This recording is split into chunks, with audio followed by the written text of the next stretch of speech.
Welcome everybody to Hope for Our Times. Listen, we have a special program for you today. I'm here with my two guests, John Haller and Bill Salus, and we have a lot to talk about. A lot of things are going on over in Israel, but we're going to connect some biblical dots, and it's going to be a great conversation that we have. So thank you for joining me, you guys. Good to be here. Tom, it's great. An hour away. I always love, driving out here. It's nice to have, and John's here in A town. whole country away. John's a whole country away, except you were in Temecula with me the other night. That's right. Yeah, last night. And now you're still here, so we're in studio together, and this is great. And having both of you at the same time, I don't think I've ever done that before. We actually did it at 412 Church. We did? About both 6 of you? years ago. Yep, both Really? of us. Yeah, I wore I see Bill has this Hawaiian shirt on today. I have a Tommy Bahama shirt, and I wore it that night. So I didn't even think to bring it this time. So obviously we did not coordinate this. We did not coordinate. And I don't have mine on, so hey, let's get going. We have a lot to talk about. There was the Allenby Crossing terrorist attack the other day. There's another terror attack in one of the tunnels. It didn't go well. It was a lady. It didn't go well. She was caught. Nobody was killed in that one. But we see these different things happening. There's huge problems in Judea and Samaria, a.k.a. West Bank, everybody. Bill, as we look at things developing, and everything's on edge, we obviously have Hamas and Hezbollah and all these pressures coming from Israel everywhere. They're losing the propaganda war. I want to hear from both of you guys, things you agree on, things you don't agree on, but I want to help everybody to understand the dynamics of what we're looking at based on the Bible and where we see this all going. So, you ready to roll? I am. John? I think we can fill up a few minutes here. I know you two can. Yes, you can. Okay, Bill, what do you see coming? Well, I'd like to kind of take an overview of God's peace plan for the Middle East and how the Arabs are out of compliance. And if we turn our attention to Jeremiah chapter 12, verses 14 through 17, we have some slides prepared. If we can go to God's peace plan, part 1, Jeremiah chapter 12. And we're told there that, and Jeremiah writes this about 2,500 years ago, God knew that when he brought the Jews back into the land, out of the nations of the world, there would be resistance by the evil neighbors around there, the Arabs that have harbored an ancient hatred of Israel from time immemorial. That hatred never went away and got under the umbrella of Islam. So God knew this would be the case. He knows the end from the beginning. He says, "Thus says the Lord, against my evil neighbors who touch the inheritance which I have caused my people Israel to inherit. Behold, I will pluck them out of their land and pluck out the house of Judah from among them. And it shall be after I have plucked them out that I will return and have compassion on them and bring them back, everyone to his heritage and everyone to his land." So part 1 of this plan is very compassionate. Notice he's calling the neighborhood evil neighbors. In forceful language, he's going to have to pluck them out and take them back into their own lands, because of course during the diaspora, a lot of them had gone into Israel and homesteaded in there, etc. He also says, "I will pluck out the house of Judah," the Jews, out from those Arab lands and bring them back. Forceful language. They're not going to voluntarily go necessarily. And have compassion on them and bring them each one back to their own heritage and the cultures and their land. So we have another slide that shows who the evil neighbors are. And this is a modern day look at their names on the map. You got Lebanon, where Hezbollah is, Syria, Iraq. Of course, you got Shia militias in Iraq from Iran. So you got proxies in Syria, Iraq, of Iran, Hezbollah. You got Hamas down in the Philistia, Jordan, Palestinians, Saudi Arabia, and Egypt. Of course, these are the populations that came against Israel in 1948 in the Arab-Israeli War. God says, "I'm going to go ahead and put you guys back in your lands." Well, he had to make a major sovereign move to do that because the Ottoman Empire controlled the Middle East from 1517 to 1917. So the Ottoman Empire gets defeated in World War I, and we see this, God starting to prepare the lands, giving the Arabs their statehoods again. We have an image there. Can we show when the Arab states got their reopenings again? We got Egypt in 1922, Saudi Arabia. You see the map up there, 1932, Lebanon 1943, Syria and Jordan 1946, and then along comes Israel in 1948. So we see that God did this sovereign act. This was not the United Nations, this was God putting these places together, getting the Ottoman Empire out of the way, freeing up the land so that he could fulfill part 1 of his plan. So a very compassionate plan, and we're going to find out what all God is going to ask for doing all that for them sovereignly. is in part 2. Can we go to part 2 on the slide? And so it shall be that if they learn carefully the ways of my people, to swear by my name, as the Lord lives, as they taught my people to swear by Baal, then they shall be established in the midst of my people. But if they do not obey, I will utterly pluck up and destroy that nation, says the Lord. So all he's basically saying, for all that he's going to do for not just the Jews, but the Arabs as well, bring them back into their lands, reinstate their states, they just need to swear by his name, not by Allah, which is what they swear by, not with the same zeal that they used to teach the Jews in Jeremiah's time to swear by Baal. Remember back then they were sacrificing their children to Baal at that point. So we're not saying sacrifice your children, we're saying with that zeal though, worship Jehovah, the Bible, not Allah of the Quran, and they're out of compliance. They will not, and they do not, and they never they haven't since 1948, so we don't expect a change there. Matter of fact, they want to wipe Israel off the map. So, but are you talking about the Arabs now, or the the evil neighbors? Evil neighbors, okay. Because of what they worship. So can we say that, safe to say that today, in today's terms, the evil neighbors worship Islam, follow Islam? They don't swear by the Lord like they should according to God's desire for them. Okay, so then how do we separate out the fact that Israel is really not fully on board with everything yet? Although there's, as we talked last night, there's a big awakening among them. There's awakening, and I totally agree, John. I look at it with Israel. Israel's been in rebellion since, you go back to the time of Solomon. Has Israel ever not been in rebellion? Babylon comes in. They had a couple of good kings in Judah, but then you go to the Greek Empire, you got the Persian Empire, Greek Empire, the Roman Empire. Israel's still back in the land, but they don't have a new heart yet. Well, you can look at it historically, the way Israel's come back into the land and actually ruled and governed themselves. You had the time of David and Solomon, which was 70, 80 years. Then you had sometime around the Maccabees, and now you've had 75, 76 years since 1948. And that's really the only time that they've had. They've only had little short snippets, and they've rebelled a lot. Although sometimes I think we're too hard on the Jewish people. It's sort of like, well, we're not really any that much better, But so, and I know that what we saw in 48 was we saw all the Jews brought back out of these Arab countries back to Israel, because you look at the charts, I've used them many times, that they went from tens to hundreds of thousands of Jews in these countries, and now there's like 12 in some of them, maybe 12 old Jews still living. So we see that coming. So I just want to make sure I understand where Bill's coming from. So the evil neighbors are worshiping a false god, but it doesn't, because some of these countries have peace agreements right now with Israel. Does that factor in? Yeah, they're going to go bye-bye, and I can tell you where you find that in Scripture with Jordan and Egypt. But to answer your question, John, contextually, we're not talking about Israel per se. We're talking about the evil neighbors, for all that God's going to do sovereignly for them, putting them back into their lands, going to have compassion on them. He's willing to do that, and their heritages. But he just wants them to swear by his name. And if not, they will be utterly plucked up and destroyed. That's very powerful. God's going to destroy those nations. That's what he's saying there. And we looked at who they are and that evil neighbor group around about. They show up all over the place. They show up in Ezekiel 28, Zechariah 12, Psalm 83, and just a whole bunch of other prophecies. Time permitting, I can tell you I believe the peace treaties with Jordan and Egypt scripturally will go by the wayside. They're fragile. I don't know if you want to jump there now, if we want to keep with the flow, or what we want to do. John, I'm sure. Well, so let's go where I started, because I kind of jumped off track early on.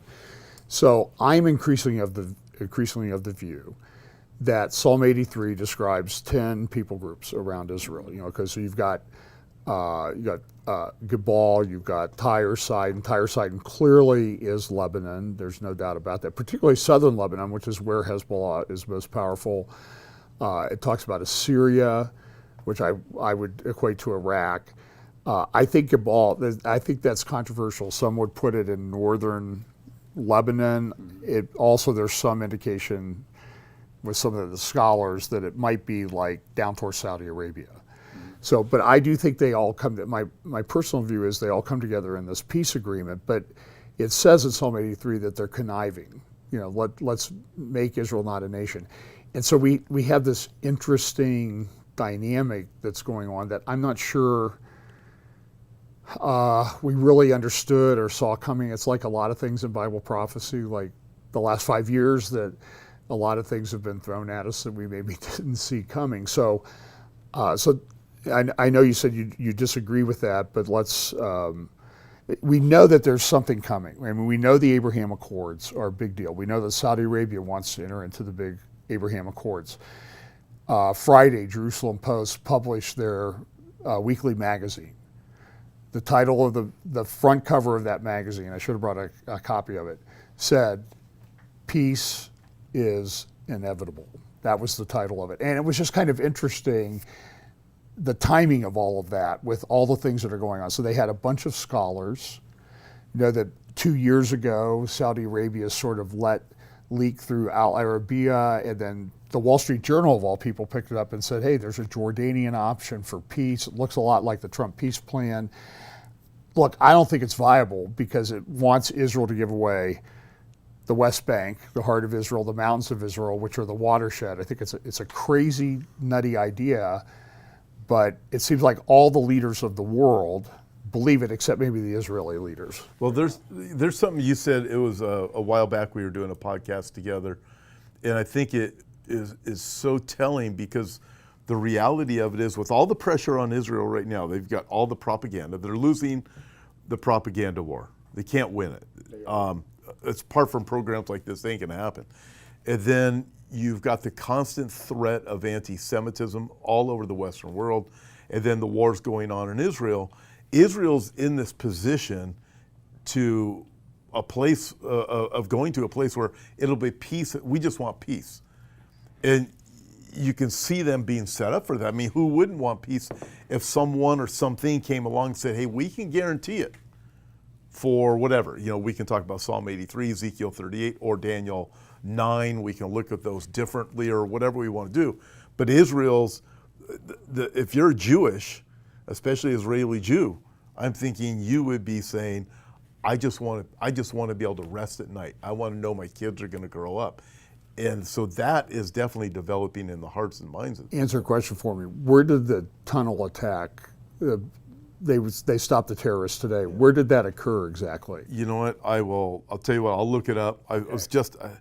Because this, when we talked about this last night, there's this growing unrest in the West Bank, Judea and Samaria. It was in the Judea Samaria area. And they found tunnels there too. And Iran has been arming these people like crazy. And they complain about the Philadelphia Quarter, but they're not keeping the arms out of Judea and Samaria. And so now they're doing the biggest operations they've ever done in the Palestinian areas against this. But this is what troubles me is, we've been there. But I have Jewish friends who've lived and been born in Israel who've never been to some of these biblical sites within Judea and Samaria because it's not safe to go. Our friend that we talked about last night, he said, first time I've ever lived here, I don't think I'll ever go to those places again because it's not safe. And by the way, I do want to mention this. So we have a trip coming up to Israel in March. And just for the record, we don't go to the war zones. Everybody, we go to the places. We'll be in Jerusalem. It's going to be a fantastic trip. But I wish I could take everybody to Shechem. I wish I could take them to these places that Shiloh, Shiloh. We might be able to get to Shiloh. That would still be able to do that one. Bethlehem is a little bit more challenging, but most groups we don't take to Bethlehem anyways. But it's going to be a great trip. You can join us. It is coming up in March. We don't take you to the war zones, everybody. Just so you know, but it's going to be a great time. Okay, back to. So back to this. Tell me what you think about this Psalm 83 alliance, which appears to be forming. And I will just add. So I think Israel's going to prevail in these wars, but they have a very difficult situation in Lebanon. Hezbollah is embedded. Hundreds of miles of tunnels drilled through bedrock. Hezbollah is the fourth most powerful missile country on planet Earth right now. If you just term number of missiles, on planet Earth, Hezbollah's number 4 or 5. And then you have the convergence on top of that of this drone technology that's being developed everywhere. I mean, Ukraine, I get in trouble every time I say this, Ukraine's doing, is causing Russia a lot of headaches. And they're outnumbered 5-1 at least. And they've hung in there for 2.5 years now. They've gotten a lot of funding and stuff from the West, but they've developed a tremendous amount of drone technology that can be done cheaply, and it can kind of overwhelm the finances of the enemy. So you have the missiles and the drones, and it's hard for Hezbollah to launch all the missiles at once because it takes one launcher for one missile. And Israel will find out where those are and destroy them, but the tunnel system in southern Lebanon, which I'm told by all people at Alma Research and elsewhere, goes all the way to Beirut. And I don't know how Israel prevails other than turning southern Lebanon into something that looks like Gaza today, totally flattened and Just destroyed. annihilated. So my question is, but after they do that, there will be people left up there that may make a peace agreement with Israel. That's what I'm saying. That's where I think Tyre and Sidon come in. Only after a big war and a defeat. So go ahead, you have the floor now for 1 minute. Okay, well, you speak about a peace agreement involving the Arabs and the Jews, and where do you find that? Well, I think it's implied in Psalm 83. It's implied because it's. Do I have a specific text that it says that? No, but I have the reality of the world that I'm seeing at where the facts on the ground are. And the Jerusalem Post Friday publishing their cover big story article, peace with Saudi Arabia is inevitable. 1 week, 10 days before October 7th, Mohammed bin Salman does an interview with Bret Baier at Fox. 2 or 3 days later, Benjamin Netanyahu stands in the well of the UN General Assembly and says, "We are at a pivot point of history. We will have peace. You will be amazed." Now, of course, life intruded, but I'm seeing the way that this is kind of coming together, and that's just sort of how I'm seeing it. So, do I have a specific text? No, but I think that. Look, I was in Israel a year and a half ago, or about 10 months before October 7th. And I told Jewish friends, be careful with these Abraham Accords, because that's all they were talking about. Oh, how wonderful this. I said, it could be a trap, because the people you're making it with are described in Psalm 83, and they're still around as conniving and in a conspiracy. So now you can go ahead. Okay, so let's just talk about what you think is implied in Psalm 83 for a minute, because I don't see that anywhere. This is a group of Confederate nations. We saw them on the map with the evil neighbors map. Matter of fact, if you got that image back there, put that evil neighbors map up, or that pricking briar map up again. Okay, these are the populations, an inner circle of countries surrounding Israel that are listed in Psalm 83 by their. Okay, but you're saying evil neighbors in terms of how they relate to God, not necessarily as to how they feel about Israel. Well, both. Okay. God's looking at as evil neighbors to Israel. Remember, Jeremiah 12 said that he wanted them to dwell peacefully in the midst of his people. He wanted the Jewish state and the Arab states to have normalized relations. That was his plan: establish them, pluck them out, put them in, that they could dwell in the midst of his people, the Jews. But they're not complying, and they're going to be utterly plucked up and destroyed as nations. And I know and I'll agree. There's like a big fake out going on. Okay, so Jordan has a peace agreement. Egypt has a peace agreement. We know that they don't really feel like this. I mean, look with the Allenby Bridge attack the other day. What were they doing in Amman, Jordan? They were going around shooting fireworks, passing out candy, celebrating that 3 Jews had been killed at the Allenby crossing. So we know that it's a surface thing. But the other part of the surface thing is they are ready to normalize relations with Israel on many scales, because it's a practical thing, because they don't like radical Islam either. Okay, well, let me break some of that down in a couple areas. Okay, well, first I want to talk about why Psalm 83 does not imply, in my estimation, anything about a peace agreement. First of all, these countries want to wipe Israel off the map, that the name of Israel will be remembered no more. That's Psalm 83 verse 4. They form a confederacy, Psalm 83 verse 5. Asaph, the prophet who wrote on Psalm 83 3,000 years ago, he goes through and says about God petitioning them Oh my God, this is, pick it up. And by the way, verse 12 tells us they want to take for themselves the pastures of God for a possession. They want the promised land. They don't want a Jewish state. They don't want a two-state solution. That's what's being said there. And he goes on to say, I'll just skip to the bottom part, Psalm 83 verses 13. Oh my God, make them like the whirling dust, like chaff before the wind, and fire that burns the woods. And as the flame sets the mountains on fire, pursue them with your tempest and frighten them with your storm, fill their faces with shame, that they may seek your name. Remember, that was the goal, worship like they worship Baal. O Lord, let them be confounded and dismayed forever. Let them put to shame and perish. Shame and perish, make them perish. That they may know that you, whose name alone is the Lord, are the Most High over the earth. And that was the plan. I'll bring you back in your lands and swear by my name as you taught my children to swear by Baal. So Asaph's saying, make them ashamed, confounded, confused, uses all these images. He goes on and tells us in verses 9 through 12, he gives the examples. Asaph says, do with them like you did with Midian and Sisera and Jabin at the brook of Kishon, who became a refuge on the earth, like Orb and Zeb, Zebal and Zalmunna, etc. He's drawing our attention to Judges chapters 4 through 8. Right. At that time, dealing with Gideon, for instance, 6 through 8, 300-man army, God empowered them, and they took out the Midianites who had oppressed them for 20 years, I believe it was, and they destroyed them, and the Midianites, from top to bottom, the princes, or Zeb, King Zeb and Zalmunna, and the Midianites never again oppressed them. So they took out the infantry, and the leaders. Then the other one, Sisera and Jabin. Jabin was the king of the Canaanites. Sisera was his general. They oppressed the Jews for 7 years, I believe it was. I could have the years around. Midians may have been 7. Midianites. Anyway, the Israeli defense forces with Deborah the prophetess took her general Barak, and they destroyed the Canaanites, and they never oppressed the Jews again. So I don't see anywhere in here talking about peace. I see all this is that they're pretty much going to be, the Israeli defense forces are going to be empowered, and they're going to cause major devastation. By the way, the Israeli defense forces exist in fulfillment of Bible prophecy. I can show you numerous prophecies. Let's take a couple right now real quick. You talked about Jordan. Tom and I, you and I did this. If you want to put this up on the back screen, the prophetic documentary that Tom Hughes and I did, they can find these on that documentary if you find the slide. But what it says here, Jeremiah 49 verse 2.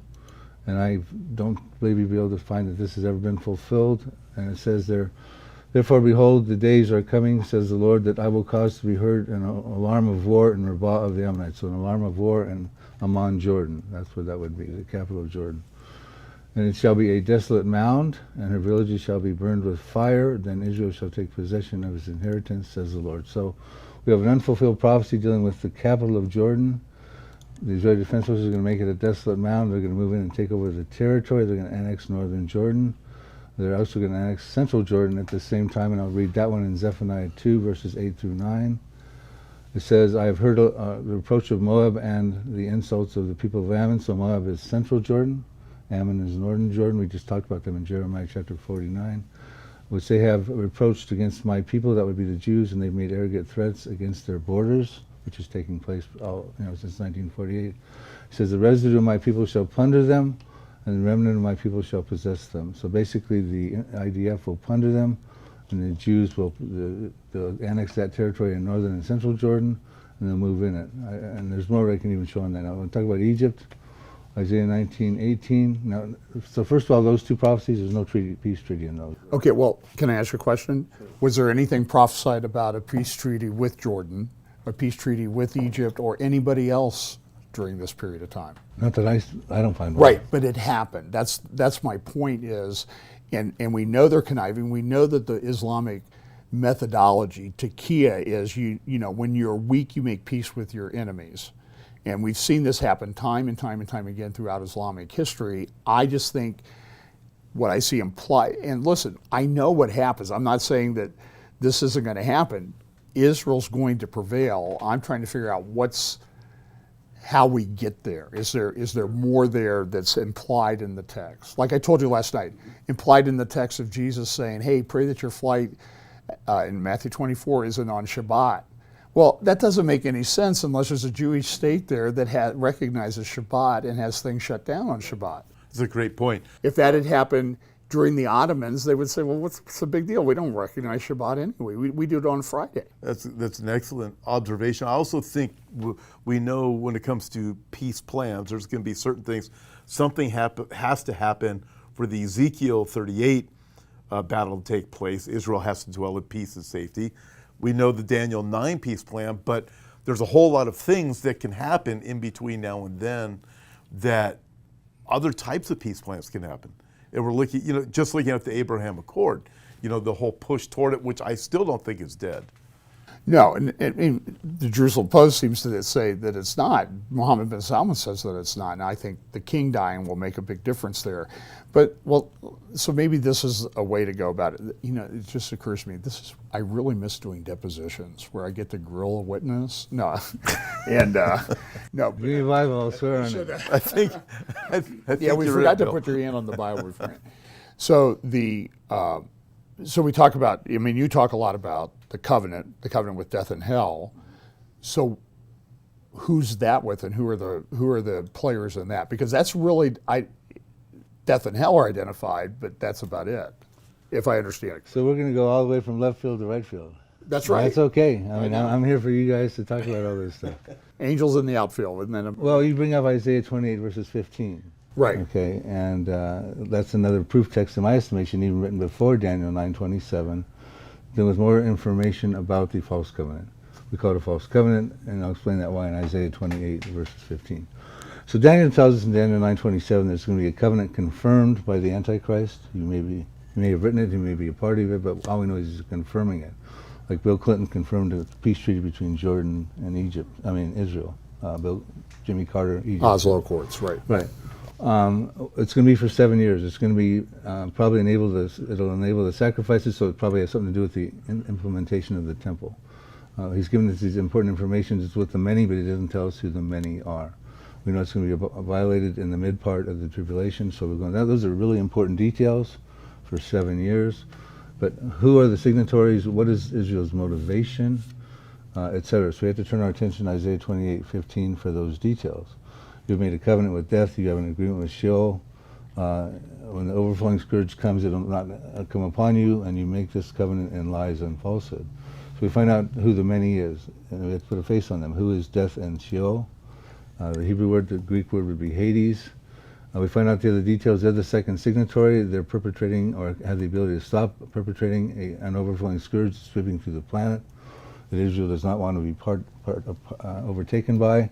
And they do this covenant in lies and falsehood. That's why it's a false covenant. They're doing it because it's politically expedient, not because they agree with what, the death and Sheol, whoever they are. So who are they? And, when does this covenant begin? Death and Sheol, in my estimation, okay, I'm known as a Star Trek eschatologist, but okay. I will scripturally support this. That was the name David Reagan gave me years ago in a magazine. He put, he who dares to go where no other man has gone before. But you have right there is, if you look, the Antichrist, most of us would teach, shows up in the first seal judgment as the white horseman. That's common teaching. Some disagree, but that's pretty common. I probably am less inclined to go with that now, but I know where you're coming from. But that's what Right. is traditionally That's the taught. common. So, and I'd Pretty traditional teaching on that. And I adhere to that. So we have the confirmers on the scene. The covenant could begin then. Israel's on the scene. They have a relationship with the Antichrist at that point. But is the other signatory on the scene? I don't think so yet, because that's death and Sheol. And when do they come up on the scene, and what is the overflowing scourge that they're perpetrating? In my estimation, they show up in the scene on the fourth horseman, death and Hades. Right. Hades is a Greek word for Sheol. And they have authority over a quarter of the earth. Some people say they're killing a quarter of the earth. We agree 100% on that one. Everybody else They say they is have wrong. power over a quarter of the earth, or authority over a quarter of the earth to kill. They have authority. They can do anything. They could. But they don't kill. They have absolute power. They have absolute power. I know you don't believe they necessarily means they kill a quarter They of the could. earth. But they could. They have the power to. I think a quarter of the earth they could kill a lot more than Well, but that's what it says there. They've given authority over a quarter of the earth. to kill, and they are killing people. And who are they killing? Well, among the dissidents that don't agree with whatever they're perpetrating, their counterfeit gospel, in my estimation, are the fifth seal saints, the very next seal. Right. And they're martyred and for their faith, and they're asking God how much longer until they're avenged for their deaths. And I think that's a very telling question, meaning, because I believe there's a gap after the rapture before the tribulation. Because it's not the rapture that starts the tribulation, it's the covenant we're talking about that starts the 7-year tribulation. So, Mr. Salus, to summarize your testimony here, are you saying, so I guess my point is we don't really have the covenant confirmed with the many. We have general outline but not specifics. We don't know who they are. But if you transpose it onto like the seal judgments as part of it, my view is these things unfold over time and they like increase. So, my view is that, quarter of the earth right now, that's Islamic. It fits very well, whether everybody agrees with it or not. And they would have a reason to do that. They're weak. They figure, well, we'll get strong, and then if abomination of desolation takes place, they're ready. Now we're ready to go. We're going to break that covenant. That's one interpretation of that. So, and I know that that's not necessarily traditional, but I guess my point is we don't have the specific signatories to the covenant identified. I think the Oslo Accords. I think we might know who Death and Hades represents. Okay. I'll tell you that in a moment. Okay. Well, I want to hear that before I. Okay. Well, first of all, I want to think about the possibility, John, that if Psalm 83 and Ezekiel 38 happen, which involve primarily Muslim nations except Russia and Ezekiel 38, you're going to lose about 600 to 800,000 Muslims who are, within Psalm 83 countries and Ezekiel 38 countries. Islam will not be gone; will be heavily compromised. But these are the hardcore Muslims taken out before the tribulation. And I know you don't think Ezekiel 38 is a pre-trib prophecy, but I do. I think you might. I know you do too. But let's assume they are. Okay, all of a sudden now Islam all is lost is Akbar, his greatness. Yeah, my view is that the final defeat of Islam comes when Jesus returns. That's the ultimate thing. And I don't see. So I'm looking. So I'm a pragmatic guy. So I'm looking. Let's just take Gaza as the most recent example. Gaza is destroyed. Okay, it's Israel's prevailed, but they still have a massive problem with these people. They've killed tens of thousands, and so I'm just saying is I don't know if killing 500,000 is going to make that much difference. Well, here's the other problem because of the war in Gaza, it's given this inspiration to some evil people within Judea and Samaria to jump on board with Hamas. Would you have 85%? You said the other 85, 90, 95% support Hamas. Support Hamas that live in Judea and Samaria. So that the Arabs that live within Israel. Yeah, so outside of Judea and Samaria. Correct. Within the borders of Israel, there's about 2 million Arabs. Yeah. Okay. Well, yeah, that would include Nazareth. That would include all these different areas. Correct. So, but with that, what has happened so far in Gaza, it has created this call. I guess they would probably say they have. It's a recruiting tool. That's exactly what it is. And so I just think the problem is much. I talk to people and I know God's involved in this. I'm not denying that, but I'm a pragmatic guy and I'm looking at it and it's like, this is just this massive problem that they have with all these people all around and Hezbollah. And let me phrase it this way. So I asked my friends in Jerusalem, security in Israel, security people, okay, everybody talks about the day after Gaza, the day after Hamas. I said, well, why don't we go to the day before October 7th? What should Israel have done if they knew and they really believed this was going to happen? What should Israel have done at that time? Well, they should have prevented the stuff on October 7th. I said, you're not answering. If I was in a court, you're not, Your Honor, would you make the witness answer the question? Because they're not answering the question. The question is, what would you have done? And I'm telling you that if Benjamin Netanyahu and the defense establishment in Israel on October 6th had gone in, what would they have done? They would have done what they've done since October 7th in Gaza. How do you think the world would have reacted to that without 1,000 or 1,200 or 2,000 dead Israelis?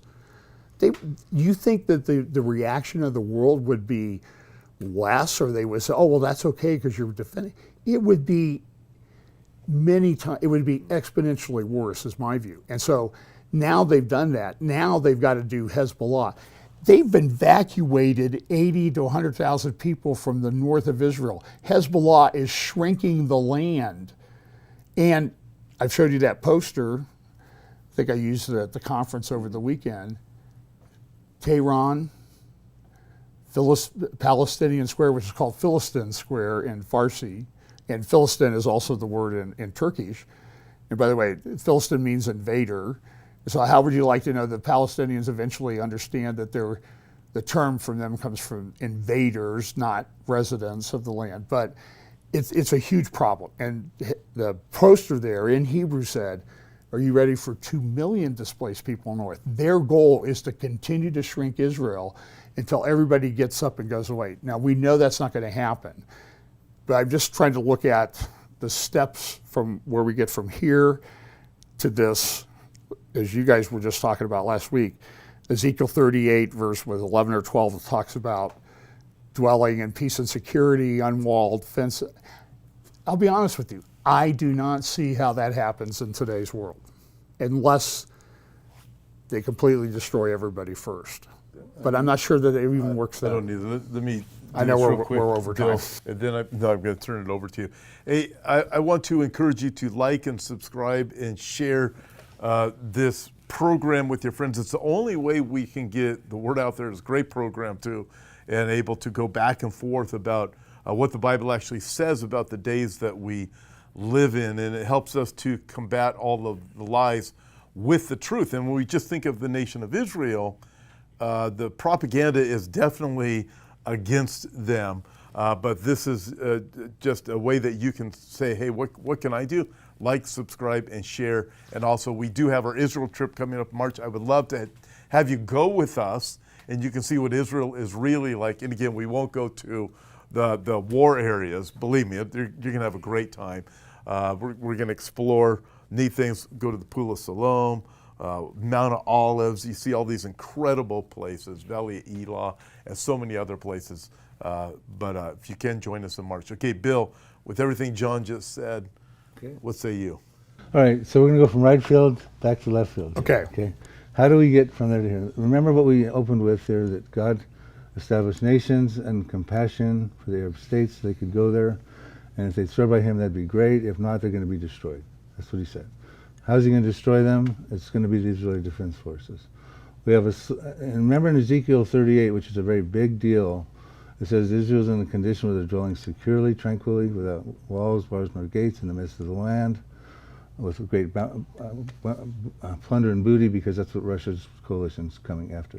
How do they get to that condition where they're dwelling securely? Ezekiel tells us, if we have a slide, if we can get there, if you hear me back there. Let's go to the one that says on the top, no longer will Israel's scornful neighbors prick and tear at her like briars and thorns. That's Ezekiel 28 verses 24. Okay, you see it up there? Okay, here's how the process is going to go with the Israeli Defense Forces being empowered by God. Those countries that God established and put those Arabs in them, plucked them out, they became a pricking briar and a painful thorn to Israel. Rather than swearing by by God, and dwelling peacefully in the midst of God's people, the Jews, they have chosen to become a pricking briar and a painful thorn. And it tells us there that they, in Ezekiel 20 verse 24, Israel no longer has these scornful neighbors, evil neighbors, we talked about in Jeremiah. They prick and tear at her like briars, for then they will know that I'm the sovereign Lord. And here's how it's going to happen. He goes on to say, show who the pricking briar is. There's a map, the next slide. There should no longer be a pricking briar, if you can get the map up there. The next slide. Okay. That map? Yeah, okay, that's the nations around Israel. They've been a pricking briar and a painful thorn. Keep that image in mind as we go to the next slide. Where it says Israel will dwell securely when? Okay, well, here's when Israel is going to dwell securely. The next verses 25 through 26 says, thus says the Lord, when I have gathered the house of Israel from the peoples among whom they are scattered, and am hallowed in them in the sight of the Gentiles, then they shall dwell in their own land, which I gave to my servant Jacob, and they will dwell safely there, and they will build homes and plant vineyards. Yes, they will dwell securely. But when I execute judgments on all those around them who despise them, then they shall know that I'm the Lord, their God. So basically what we had here is, you looked at that image before, the very nations that God called evil neighbors, that he gave their states to, that he's going to utterly pluck up and destroy. They serve to be like a pricking briar and a painful thorn from God's perspective. God says in the passage we just read that Israel is supposed to be a safe dwelling, home building, vineyard planting nation, and they will be ultimately, but they are being prevented by doing that because there's a painful thorn and a pricking briar all around them. They have turned against God's will, and they're worshiping Allah, and they will be destroyed. In the Israeli Defense Forces, I can name every one of those places. And on our prophetic document, you can name every prophecy that relates to the destruction of Jordan, the war with Saudi Arabia. There's 4 prophecies with Saudi Arabia, Hezbollah, Egypt, Assyria, etc. Of course, we got the destruction of Damascus we can talk about too. So I can show, and I do in our documentary, Tom, and in my Psalm 83 book and my Future War Prophecies book, I can show all the related prophecies that show you how God executes judgment to the Israeli Defense Forces upon those around them who despise them. They're not enabling Israel to be a safe dwelling country, home building and vineyard planting. Matter of fact, they're starting fires all over. Hezbollah weapons are starting fires all over the northern part of Israel when they send bombs. They just hit an apartment recently with a drone. There's about 80,000 people evacuated out of northern Israel that can't get back into their homes. Can you imagine? That's been about 11 months now. Can you imagine being kicked out of your home 11 months ago and not being able to go back to it, not live in it, not being able to go back to your business, that sort of thing? That's what's going on in Israel right now. We were there in March and met several different people that had been evacuated from the north. And in March, they were talking about how much they were, I mean, you could see the stress on them, distress. They just wanted to go back home way back in March. And by the way, the prophetic documentary and Bill's books are available in the Hope for Our Time store. If you want to look at those, get more info, they're fantastic to really educate you and learn these things.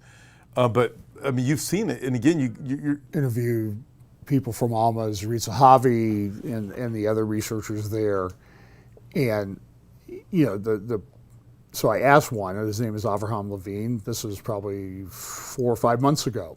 I asked him, Avraham, what happens if war breaks out with Hezbollah on a big scale, not this little back and forth, tit for tat, really minor stuff. What happens if there's really war? And you know what he said to me? This is an Orthodox Jewish guy, captain in the IDF reserves, served in Gaza, actually was in Gaza for a while. He has a son in Gaza now, has 8 children. He lives 1 mile from the border, Syrian border in the Golan.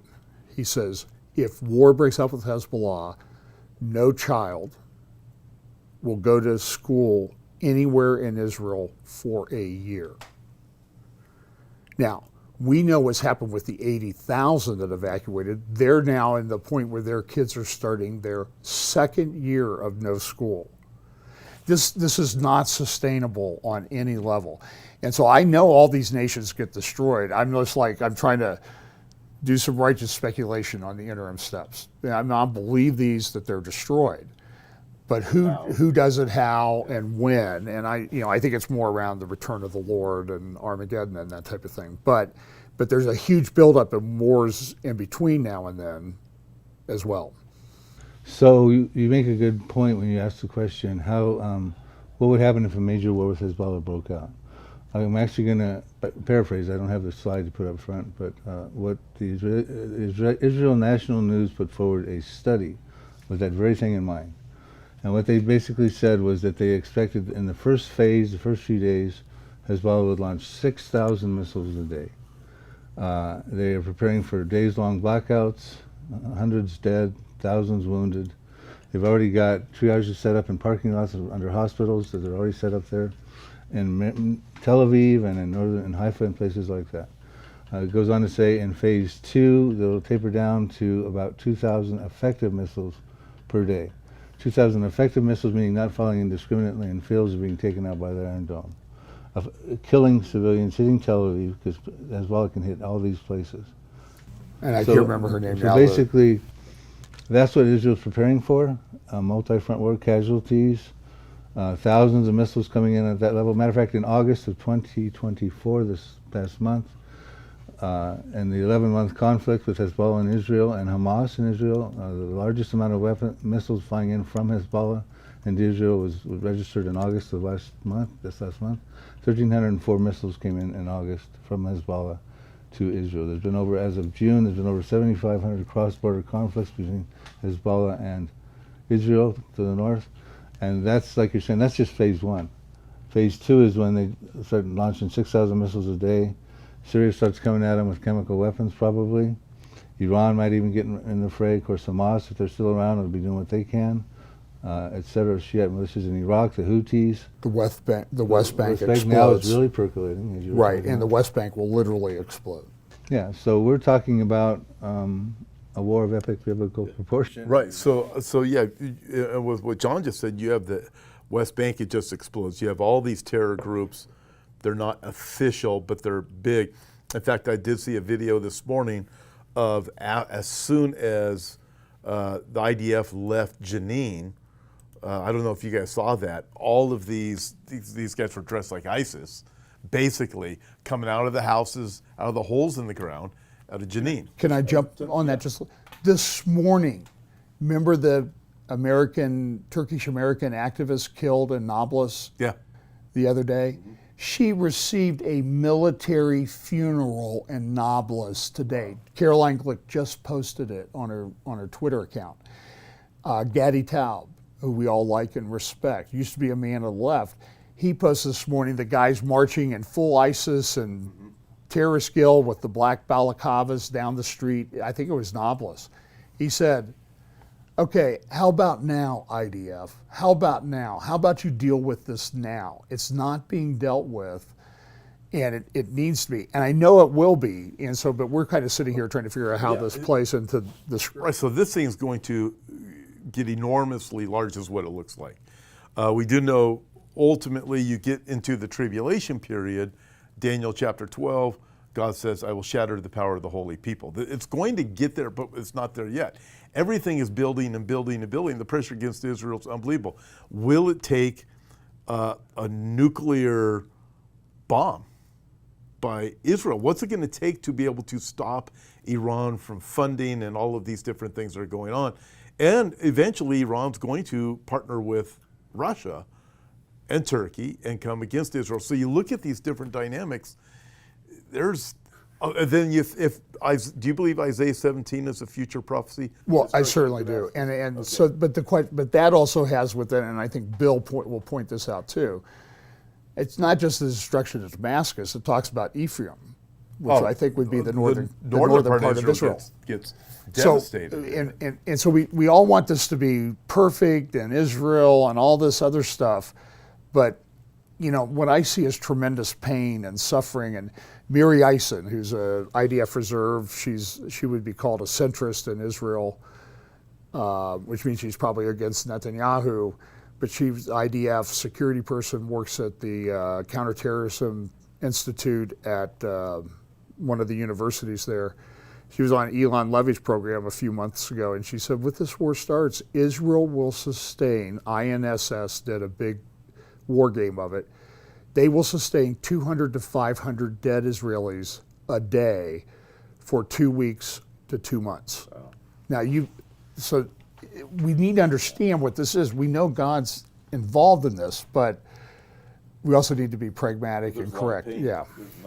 And it says it will shatter the holy people. Well, what does that mean? Yeah. Does that mean that, oh, well, they're going to have some, they're not going to be able to get milk for a week? That's not what it means. You know that. We know that. Okay, so I want to talk about Damascus for a minute. Sure. We've actually got a slide Absolutely. we'll put up in a minute. Before I do that, I want to talk about the Israeli Defense Forces for a moment. The Israeli Defense Forces, we can pretty much logically deduce, are not going to fight in the tribulation. The first half of the tribulation, so anything we talk about with the Israeli Defense Forces has to be either after the tribulation, not likely, or before the tribulation, highly likely. We're seeing their existence right now. Okay, why are they not fighting in the tribulation? Well, in the first half of the tribulation, they're at a peace because of the confirmation of the false covenant. They feel they're living in a peace. It's a pseudo-peace because the Antichrist violates it at the mid part of the trib when he goes into the temple and sets up the abomination of desolation. At that point, Jesus says in Matthew 24, you guys flee immediately, because he knows Zechariah 13:8 is going to happen, when 2/3 of the Jews are going to be cut off by the Antichrist in the land. A third will come through that, the faithful remnant. So they're going to be fleeing for their lives and not fighting off all these Arab countries around them. So I put all this stuff pre-tribulation. Will they pull out a nuclear weapon out of the shelf? It looks like they will in Isaiah 17. Can you get the slide up there that talks about Damascus gets destroyed? Okay. 3 key verses here. There's more hopefully we could be able to get into, but right now we're told that the oldest continuously inhabited city in recorded history dates back to the time of Abraham. It's the capital of Syria. Someday the burden against Damascus, behold, Damascus will cease from being a city, and it will be a ruinous heap. So one morning you're going to wake up, you'll find out in verse 14, and the city's going to be gone. We're told out who does this. Some people say the Assyrian Empire did this in 722 BC, but Isaiah writes in his 66 chapters about Assyria or Assyrian 41 times and never once here. But he tells us who it is in verse 9. It says, in that day his strong cities, not just Damascus, but other strong cities inside of Syria, will be as a forsaken bough and an evermost branch which they left because of the children of Israel. And there will be desolation caused by the children of Israel. I would stop right there for a minute and basically say the other strong cities we find out in Jeremiah chapter 49, verses 23 through 27. By the ancient names are Hamath and Arpad. And that would represent Aleppo, Homs, and Hama. As a matter of fact, today, as I was driving here, I read a headline that Israel just struck in Hama and killed 14 people and injured 43 more. 4 of them are fatal. So they're already striking these cities. They struck the Aleppo airport. They've been striking Damascus airport, etc. So by the way, I believe the IDF has said that was a major weapons production facility. Oh, yeah. Yeah, they're very strategic in what they're doing, but it goes on to tell us how this happens overnight. It says in verse 14, behold, at eventide you see him in trouble in the morning, and he is no more. This is the portion of those who plunder us and the lot of those who rob us, meaning in self-defense. Overnight, Israel takes out the city. Now, Israel has the weaponry to do that overnight, a nuclear weapon, an EMP. I'm not a physicist here, but basically if you launch it at burst altitude 45 miles above a city, it'll take out the city, it'll go down, the mushroom cloud will come up, but it will not suck up all the contaminant materials, the dust particles, which would be a problem for Israel because it would then go over into Tel Aviv or whatever with wind patterns. I also think maybe a nuclear weapon in Jeremiah chapter 49:2 that we talked about, where it says Damascus and Ammon Jordan, alarm of war and Rabah of the Ammonites, it'll be a desolate mound. Now it's real close to Damascus, and I think that may be nuclear too, I don't know for sure. Do you think Edom are the Palestinians? Yeah. I agree, okay. Yeah. Jeremiah 49, sometimes I don't always, I'm not saying you don't, but the end of the chapter says that Edom will also be an astonishment. Everybody who goes by it will be astonished and will hiss at its plagues, as in the overthrow of Sodom and Gomorrah. And it goes down here in the earth shakes at the noise of their fall, talking about Edom. And then it says, at the cry, its noise is heard at the Red Sea. That's kind of interesting in light of, because what we're talking about the Red Sea all the time. So, well, the Edomites show up in Psalm 83 as the very first member of the 10-member population coalition as the tents of Edom. They're identified in a habitation condition. Tents would be, in this case, in my estimation, refugee conditions. And they became a reality, the Palestinian refugees, in 1949 after the War of 1948. And we know that that's what the Arab countries have been bannering their plight for. And you talk about the Saudi Arabia maybe normalizing relationships with Israel under the condition that there'll be a Palestinian state. In other words, they're supporting the Palestinian plight, as is all the other Arab states. Because they don't want them. They don't want them, no. They each wouldn't take 10 of them if they could get away with it. I mean, I could show you pictures of the Yarmouk refugee camp within the city limits of Damascus. That looks like, I would say, look at that, and everybody say, oh, look at what Israel did. No. That's what Syria and Russia did to the Yarmouk refugee camp in Damascus. It looks the same. How many protests, how many people marched at Columbia University or what's the place down here, Cal Irvine or anything like that nobody did. They don't care. This is about hating on the Jews, and we all know that at our heart. But Edom's mentioned. I mean, Obadiah mentions it. I think Ezekiel 35 that talks about this arrogant, haughty people in the mountains of Israel that say, hey, it's our land, you're coming back to our land. It fits so perfectly with what we're seeing today. And now you need to shut off my mic probably. Because this is so fascinating to me, really. Well, and you remember when Israel was saying, we're going to go into Rafah crossing, and Egypt says, don't do that, we don't want to absorb any of the Palestinian refugees. Jordan said the same thing, we don't want any Palestinians coming over there. The queen of Jordan is a Palestinian. Here's an interesting prophecy. I'm not going to expound upon it too much. I do get into it in my Psalm 83 book, dealing with the Edomites. Edomites have ethnical representation into the Palestinians. There's several ways of migration I put forward in my Psalm 83 book that show how they made their way from southern Jordan, ancient Edom, into Hebron, and of course that's the main area for them right now. It says this interesting thing in Obadiah 1:7. All the men in your confederacy, and I would say maybe that's the Psalm 83 confederacy, all these Arabs in your confederacy dealing with the Edomites, Palestinians, they shall force you to the border. The men at peace with you shall deceive you and prevail against you. Those who eat your bread shall lay a trap for you, and no one is aware of it. So if this is possible, it could be the very thing that they're forcing them to the borders, the front line of defense for the Arab states, be an obstacle for Israel.